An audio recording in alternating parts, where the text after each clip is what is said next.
गांव के किसान की बात को मजबूती के साथ रखेंगे। इन्हीं विचारों के साथ आगे बढ़ते हुए भाई नरेश मीणा सभी। जय हो जय हो जय हो जय हो, धन्य धन्य। भाई मनराज जी दीवाना, ये कोई दोस्तों कोई किसी तरह के कोई उसमें नहीं आए, आपके भाई को आशीर्वाद देने आए, आपके भाई के व्यवहार खातिर आए। भाई मनराज जी दीवाना, मैं आपका भी हार्दिक अभिनंदन करता हूँ। भाई मनराज जी दीवाना, आप भी मंच समाज में जन्म लेता तब भी नरेश ऐसा ही रहता। नरेश लोधा समाज में जन्म लेता तब भी नरेश ऐसा ही रहता। नरेश मुस्लिम समाज में जन्म लेता तब भी नरेश ऐसा ही रहता। ये बात अलग है, हम लोगों के पीछे एक जाति शब्द जोड़ दिया गया है। जाति और धर्म की लड़ाई लड़ाने वाले लोग अलग तरह के होते हैं। हम लोग तो वो है जो जातियों को एक चाचम पर बिठाने का प्रयास करेंगे, धर्मों को एक चाचम पर बिठाने का प्रयास करेंगे।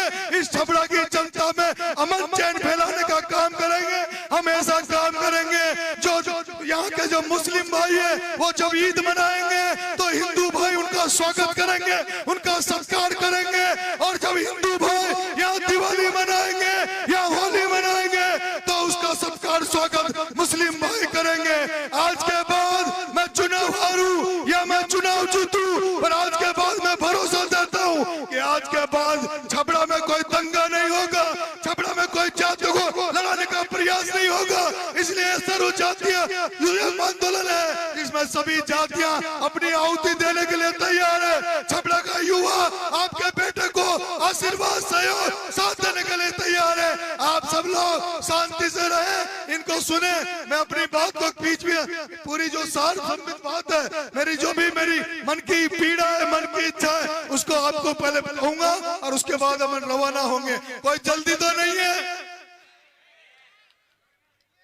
कोई भूख प्यास तो नहीं है, सहन कर लोगे। मेरे पास ज्यादा व्यवस्था नहीं है, इसलिए सब पब्लिक उनके प्रति यहाँ पाओगे। आरती को कंधा देने सब थोड़ी न आओगे।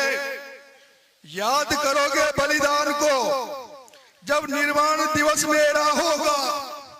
याद करोगे बलिदान को जब निर्वाण दिवस मेरा होगा।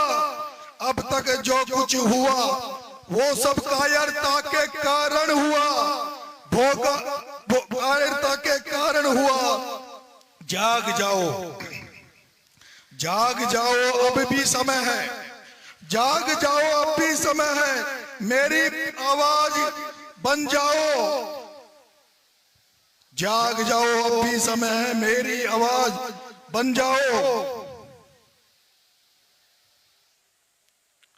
लेनी है आजादी तो, लेनी है आजादी तो अब तुम भगत सिंह बन जाओ। बार बार देता हूं निमंत्रण, बार बार देता हूं निमंत्रण, आखिर कब तक सोओगे। बार बार देता हूं निमंत्रण, आखिर कब तक सोओगे। अब भी नहीं जागे तो मित्रों, अब भी नहीं जागे तो मित्रों, सदियों तक सब रोओगे। अब भी नहीं जागे तो मित्रों, सदियों तक सब रोओगे। जिसको आना है आ जाना, जिसको आना है आ जाना। मैं तो पथ पर निकल पड़ा, फिर मत कहना सबके लिए वो एक जवां दिन खूब लड़ा। मैं तो मर जाऊंगा लेकिन तुम भी ना बच पाओगे। मैं थोड़ा जल्दी जाऊंगा, तुम भी पीछे से आओगे। ये मेरे एक भाई ने मुझे लाइनें भेजी थी जो मैंने आपको पढ़ के सुनाई, जो इस छपरा छिपा बड़ौद की जनता का दुख दर्द उसने अपने दिल में समेट के मुझे भेजा है और मुझसे आशा करता है। छपरा छिपा बड़ौद की जनता जनार्दन, माताओं बहनों, युवा साथियों, किसान भाइयों, मंच पर बैठे किसान भाइयों, पंच पटेलों, ये देख लो मंच, ये मंच देख लो। इस पर कोई नेता नहीं, इस पर कोई नेता नहीं है, कोई पार्टी का झंडा नहीं है। अगर बैठे हैं तो सर्व समाज के पंच पटेल बैठे हैं, पंच पटेल बैठे हैं। कोई कहां से आया, कोई कहां से आया, आपके बेटे को आशीर्वाद देने आए। पिछले समय में एक पार्टी में काम करता था। कांग्रेस पार्टी के बड़े नेताओं ने कहा कि नरेश जाओ छपड़ा में तैयारी करो, तुम्हारा टिकट फाइनल है, तुम्हें टिकट देंगे। मैंने कहा साहब मैं चला भी जाऊंगा, तैयारी भी करूंगा, मेहनत भी करूंगा, लेकिन वहां की जो राजनीति है, वहां की राजनीति बड़े आदमियों के हाथ में है, करोड़पति अरबपतियों के हाथ में है। आप मेरे से मेहनत भी करवा लोगे, मेरा पैसा भी खर्च करवा दोगे, और फिर पता चला कि उन्होंने इतना पैसा दे देंगे जो मेरी मेहनत पे पानी फिर जाएगा, मेरे पैसों पे पानी फिर जाएगा। और आज वही हुआ, आज वही हुआ। मैंने मेहनत भी करी, लोगों का दिल जीतने का प्रयास भी किया और टिकट मांगने का प्रयास भी किया, लेकिन जब उनको लगा यहाँ के व्यापारी जो लोग नेतागिरी में बैठे हैं, जो बीजेपी कांग्रेस का गठबंधन है, बीजेपी कांग्रेस के जो मिलकर जो नेता यहाँ नेतागिरी करते हैं, उनको लगा ये जो कहावत है, एक कहावत गांव में कहते हैं, पूत के लक्कड़ पालने में ही दिख जाते हैं। और ये नेता तो इस तरह से जानते हैं, इन नेताओं को ये लगता है कि कोई व्यक्ति अगर राजनीति में किसान परिवार से आएगा, गाँव के परिवार से आएगा, खेत बाड़ियों में काम करके आ गया और संघर्ष की राजनीति करके आएगा, तो ये हमारी दलाली की राजनीति, हमारी पैसे की राजनीति को खत्म कर देगा। इसलिए यहाँ के बीजेपी कांग्रेस के सभी बड़े नेताओं ने एक होकर वही किया जो मैं यहाँ 2 महीने पहले कहता था। मैं कहता था मेरा नेता मजबूत है, मेरा नेता मुझे टिकट देगा, लेकिन मैं जानता था कि हो सकता है एक दिन ऐसा है जो मेरे नेता की नहीं चलने दे, क्योंकि मैंने देखा है यहाँ जो 100 करोड़ के आदमी बैठे हैं, यहाँ के व्यापारी बैठे हैं, वो राष्ट्रीय पार्टियों के राष्ट्रीय नेताओं को खरीदने की औकात रखते हैं। मैंने कहा था, प्रमोद जैन भैया कहता था मेरा पैसा राहुल गांधी तक जाता है, मेरा पैसा खड़गे तक जाता है, मेरा पैसा AICC तक जाता है, मेरा पैसा डोटासरा तक जाता है। मैं तो समझता तो था जब इसका पैसा राहुल गांधी तक जाता है, इसका पैसा खड़गे तक जाता है, तो नरेश अकेला सचिन पायलट कहां तक तेरी लड़ाई लड़ेगा, अकेला सचिन पायलट कहां तक लड़ाई लड़ेगा। लेकिन मेरे भाइयों, इस बीच में इन्होंने प्लान किया, अगर नरेश मीणा यहाँ रहा, नरेश मीणा हड़ौती की धरती में रहा, तो हो सकता है नरेश मीणा हजारों लोगों को लेके, क्योंकि मैंने प्लान कर रखा था यहाँ के आम जनता को लेके, हजारों लोगों को लेके मैं प्रदेश कांग्रेस कार्यालय पे टिकट मांगने जाने वाला था। इनको ये पता लग गया कि नरेश मीणा हजारों लोगों को लेकर टिकट मांगेगा, तो फिर वो हमारे पैसों पे पानी फेर देगा, उसको टिकट देने के लिए मजबूर होना पड़ेगा। लेकिन इन्होंने फिर क्या षड्यंत्र किया, इन्होंने षड्यंत्र किया मेरे भाइयों, मेरे पे झूठे 8 मुकदमे लगा दिए। 1 महीने में इस हिंदुस्तान में किसी नेता पे 8 मुकदमे नहीं लगे जितने आपके बेटे पे इस 12 की धरती में 8 मुकदमे केवल मात्र 1 महीने में इन्होंने लगा दिया। और उससे भी इनका पेट नहीं भरा, उन मुकदमों से पेट नहीं भरा। इन्होंने 2 बार आपके बच्चे को जेल भेज दिया, उससे भी इनका पेट नहीं भरा। तभी इन्होंने क्या किया, इन्होंने क्या किया, इन्होंने मेरी राजभाषा की फाइल खोल दी, मेरी राजभाषा की फाइल खोल दी। आप शायद लोग नहीं जानते, या तो जो गुजरात में हार्दिक पटेल पे जो केस लगाया गया था, हार्दिक पटेल पे जो राजभाषा लगाई गई थी, हार्दिक पटेल को जो गुजरात से बाहर रखने की साजिश रची गई थी, आपका बेटा वो वीर बेटा है, आपका बेटा वो बहादुर बेटा है, जिस पर भी राजस्थान की सरकार, प्रमोद जैन भैया, प्रताप सिंह सिंघवी ने मिलकर राजभाषा खोलने का प्रयास किया। और इनका मन था कि नरेश मीणा को 1 साल के लिए जेल डाल दो, ना रहेगी बांस ना बजेगी बांसुरी। जब नरेश मीणा नहीं रहेगा, नरेश मीणा चुनाव में लड़ेगा ही नहीं, तो कौन बात रखेगा। और यही कारण है कि मैं पिछले 1 महीने से, आपको पता है चुनाव सिर पर था, टिकट सामने था, लेकिन आपका बेटा चुनाव की तैयारी नहीं कर पाया, टिकट की लड़ाई नहीं लड़ पाया। अरे मैं तो फरारी काट रहा था, मैं तो यहाँ से 500 किलोमीटर 4 किलोमीटर यहाँ की पुलिस ने आपके बेटे को तड़सर की ठोकरें खिलाने के लिए मजबूर कर दिया। आपके है उसको टिकट दिला दिया। मेरा नेता ने लड़ाई लड़ी, मेरे नेता की नहीं चल पाई, और मैं जानता हूं मेरा नेता कहीं भी होगा, लेकिन उसका आशीर्वाद मेरे साथ, मेरे नेता सचिन पायलट का आशीर्वाद मेरे साथ है। और मैं इस मंच में कहना चाहता हूं, इस जांच में कहना चाहता हूं, मैंने जो गुजर मीणा समाज की इस राजस्थान में एक लकीर खींची है, जो लकीर मैंने सौहार्द की खींची है, जो लकीर मैंने भाईचारे की खींची है, जो गुजर मीणाओं को मिलाने की राजनीति सचिन पायलट ने और नरेश मीणा ने इस राजस्थान में चालू की है, उसको कोई रोक नहीं सकता, उसको कोई टोक नहीं सकता। जब तक मैं जिंदा हूं, मेरी रगों में खून दौड़ता है। मैं राजस्थान में जो किसान कम्युनिटी है, चाहे वो जाट समाज हो, यादव समाज हो, जो भी किसान अपने देश की आजादी के लिए कुर्बान हो गया। नरेश तूने क्या किया? तूने तो कुछ नहीं किया। नरेश तेरे पे मुकदमे लगे, जेल गया, कुछ नहीं हुआ। मैं भी भगत सिंह बनना चाहता, लंबी रेस का घोड़ा, लंबी जिंदगी नहीं जीना चाहता। नरेश मीणा 100 साल नहीं जीना चाहता, नरेश मीणा 2 साल 2 साल 4 साल जीना चाहता है। लेकिन नरेश मीणा ऐसा बनना चाहता है जो नरेश मीणा जब नरेश मीणा शमशान घाट की तरफ जाए तो एक ही इच्छा रखता हूँ कि नरेश मीणा के दाह संस्कार में इतने लोग इकट्ठे हो जाए, जब बड़े बड़े नेता, बड़े बड़े लोगों के दाह संस्कार में लोग इकट्ठे नहीं हो, इतनी सी इच्छा। टिकट कटा दिया, टिकट नहीं दिया, और आप देखो आदरणीय पायलट साहब की वजह से किस तरह से मुझे लाड प्यार आशीर्वाद मिल रहा है। ये आपके सामने ये गुजर बाबा कहां से चल के आए, ये सपना देखते हैं, ये देखते हैं कि कोई मीणा समाज में भी एक बच्चा ऐसा पैदा हुआ जो सब जातियों को आगे लेकर चलना चाहता है, सब जातियों में जात सौहार्द बनाना चाहता है। मैं छबड़ा छिपा बड़ौद की जनता आपसे कहना चाहता, यहाँ लोग कहते हैं कि यहाँ तो टिकट वाला जीतेगा, यहाँ तो फलाना जीतेगा।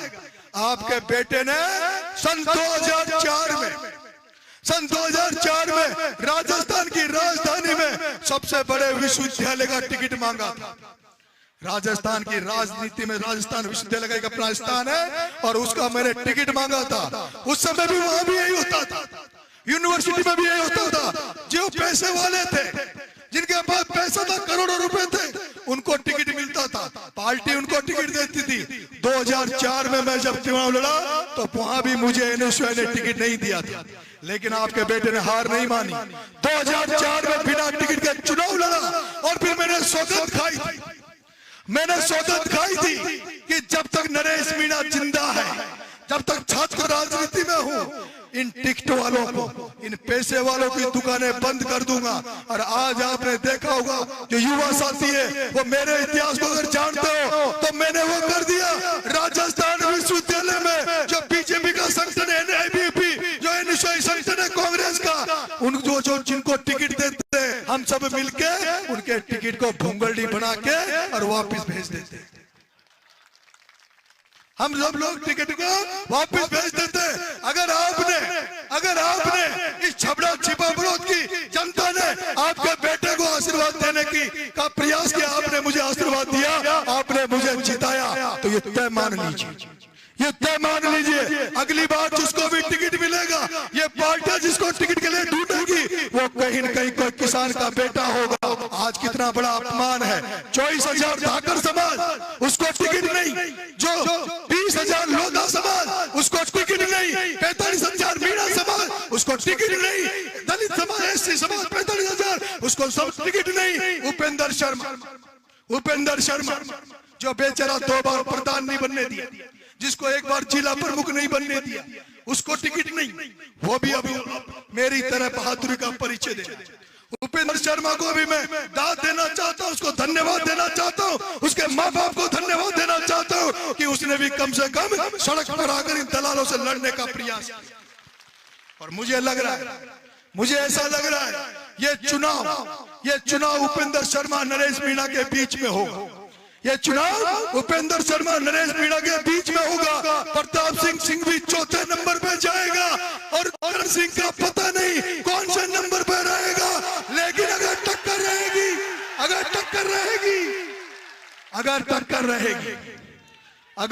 रहेगी तो केवल उपेंद्र शर्मा नरेश मीणा के बीच में होगा। और मेरी सिर्फ उपेंद्र शर्मा के साथ भी उसी तरह से कुठारा घाट किए गए, उस बामन के लड़के के साथ भी उसी तरह से यहाँ कुठारा घाट किए गए जैसे आपके बेटे के साथ किया। और उपेंद्र शर्मा, मैं आपको मेरे बात सुनो, कहीं भी उपेंद्र शर्मा के कार्यकर्ता मिले, उपेंद्र शर्मा प्रचार करता मिले, जय नारायण जी धाकर साहब अगर चुनाव लड़ते हैं, जय नारायण जी नागर साहब चुनावी मैदान में उतरते हैं, तो ये सब हमारे सम्मानीय है। वो भी लड़ाका है, वो भी योद्धा है, इनका सम्मान करना, माला पहनाना, इनको झूठा गलत जवाब मत देना। लेकिन छबड़ा छिपा बड़ोद की जनता सौगंध खा लो, ये प्रताप सिंह सिंघवी और करण सिंह के टपकी नहीं लगानी, टपकी नहीं लगानी, टपकी नहीं लगानी। मैं आपको निवेदन करना चाहता हूं, मैं आपसे निवेदन करना चाहता हूं, 70 साल हो गया, 70 साल हो गया। प्रताप सिंह सिंघवी 6 बार एमएलए बन गयो, उको बाप एमएलए बन गयो, उको एक बड़ो बाप भैरव सिंह शेखावत न्यासो में एमएलए बन मुख्यमंत्री बन गयो, और उके बाद पल्लू ने टिकट मिलता है काहे की, टिकट मिलता है पल्लू ने काहे की। ये छबड़ा पिछड़ा हुआ एरिया, ये छबड़ा पिछड़ा हुआ एरिया, इसका विकास करूंगा। अरे प्रताप सिंह सिंघवी, तू 6 बार एमएलए बन गया, तेरा बाप एमएलए बन गया, तेरा बड़ा बाप भैरव सिंह शेखावत एमएलए बन गया, मुख्यमंत्री बन गया। 70 साल में तो इसको पिछड़ापन भी नहीं तू सुधार सका, तू इस छबड़ा का विकास नहीं किया, तो तू बुढ़ापे में क्या विकास करेगा? प्रताप सिंह सिंघवी, तूने जो जवानी में इस छबड़ा छिबड़ा का विकास नहीं किया, तो अब इस बुढ़ापे में क्या विकास करेगा? और दूसरा वो एक ठाकर साहब, आदरणीय ठाकर करण सिंह राठौर, 2008 में एमएलए बना दिया, सरकार बन गई, कुछ नहीं कर पाया। 2013 में टिकट कटा बेटा, 2018 में फिर चुनाव लड़ा, चुनाव हार गया। और जब यहाँ की जनता उसके पास गई, एक तरफ प्रताप सिंह सिंघवी दादागिरी की राजनीति करता था, मुकदमों की राजनीति करता था, लोगों को डराने की राजनीति करता था, और दूसरी तरफ वो करण सिंह राठौर जो क्या कहता था, कभी भी चल जाओ, मारे तो चाले ही कौन है, मारे तो कोई सुने ही कौन है, तो तारी ऐसी तैसी कलाम लड़ा सके, थारी चाले कौन है, थारी कोई सुने कौन है, फिर तू काहे का चुनाव लड़ा छे? रुक जाओ ना बाबा, रुक। थारी चाले कौन है, थारी लुगाई तो सुना चाहिए, कौन सुने की इसको पूछ लियो। क्या करण सिंह थारी लुगाई थारी सुना चाहिए ना सुना चाहिए तो बता। आपका बेटा 2 महीने में आया है, मात्र 2 महीने आपके बीच में घूमा है।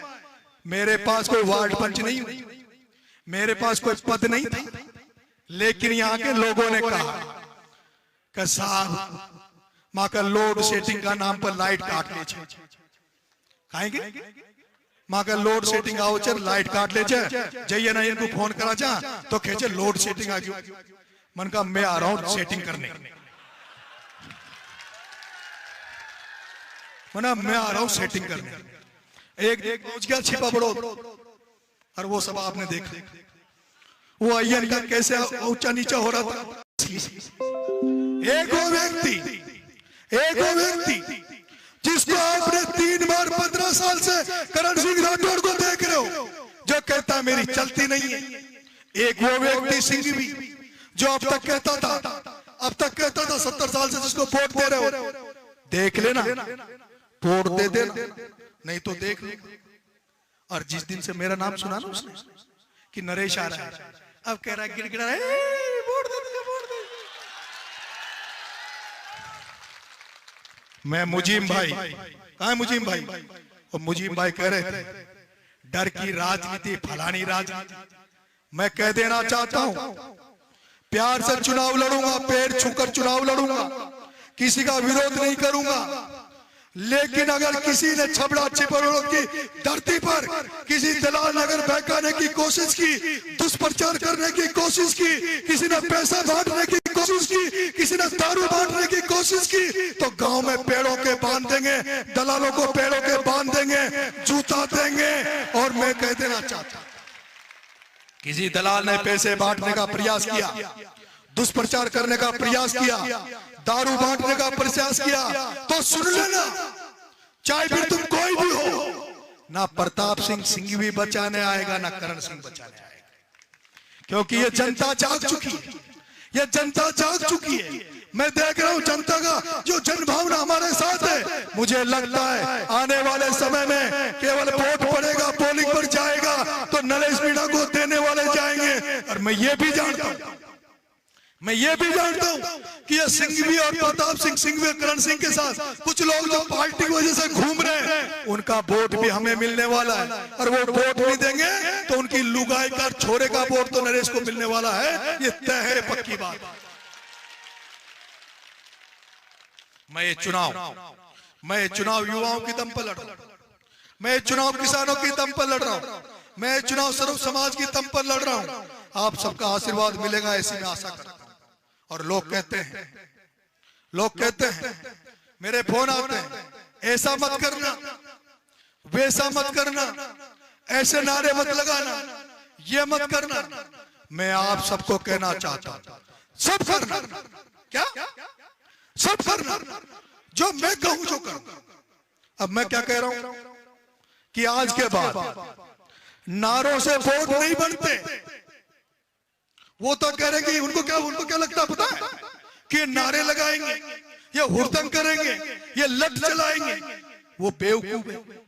मैं राजस्थान विश्वविद्यालय से पढ़ा लिखा व्यक्ति हूँ, पढ़ा लिखा राजनीति करता हूँ। मेरे साथ जो सैकड़ों लड़के आए वो बाहर से पढ़े लिखे आए, हम सब जानते हैं चुनाव कैसा होता है। मैं आपसे कहना चाहता हूँ, मुझे नारों की जरूरत नहीं, मुझे भीड़ की जरूरत नहीं, मुझे तो जरूरत है कि आप एक एक वोट के छबड़ा छिपड़ों के एक एक वोट के पैर पकड़ लो, एक एक वोट के पैर पकड़ लो, उनके दंडवत हो जाओ, उनको ये आश्वस्त कर दो कि कभी भी तुम्हें नरेश की जरूरत पड़ेगी तो तुम्हारे साथ नरेश को खड़ा कर देंगे। ये जिम्मेदारी, दंडवत होकर पैर पकड़ के वोट मांगो। नारों से वोट नहीं मिलता, सभाओं से वोट नहीं मिलता। आप कहोगे तो आपके बेटे के पास ऐसे ऐसे दान दाता है, ऐसे ऐसे पैसे देने वाले। अगर मैं कहूं कि मुझे 5 दिन हेलीकॉप्टर घुमाना छबड़ा छिपड़ों के ऊपर, तो 5 दिन हेलीकॉप्टर घुमा दूंगा। मेरे पास ऐसे ऐसे लोग हैं, अगर मैं उनको कहूंगा कि मुझे छबड़ा छिपड़ों की जनता के लिए कैटरीना कैफ को नचाना है, ऐश्वर्या राय को नचाना है, तो वो ऐश्वर्या राय कैटरीना कैफ को नचा देंगे। लेकिन इनसे वोट नहीं, इनसे तो वोट बिगड़ते हैं। और वो सामने वाले यही चाहते हैं कि उड़दंग हो, सभाएं हो, माहौल खराब हो और नरेश को हम बदनाम घोषित कर दे, नरेश को हम गुंडा घोषित कर दे। लेकिन उनकी गलतफहमी है। मैं एक पटेल के घर में पैदा हुआ हूँ, मेरे पिताजी, मेरे दादाजी, मैं पटेल खानदान से आता हूँ। जिस घर में अगर कुछ खिला नहीं पाए तो जिस घर में ये नियम है, ये कानून है कि किसी को बिना पानी प्यासे, बिना खाने के नहीं जाने।